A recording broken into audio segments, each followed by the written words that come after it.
Hi everyone, welcome back to our channel. So today in this video I'm going to show you how to send money from PayPal to bank account in Canada. So let's get into the video. So firstly, open up PayPal and log into your PayPal account. So once you've logged into your PayPal account, so now if you want to send money to your bank account, so just link that bank account. So we're going to link that bank first. To do that, simply click on add card or bank. So we're going to add it and then link it. So click on this link option here, link bank account.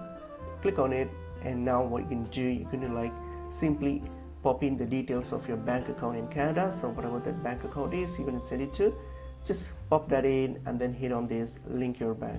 So once you link your bank, so this account is now been added to your PayPal. Now you can easily withdraw it or send it from your PayPal balance. You can just send those balance by hitting on this send or withdraw option here.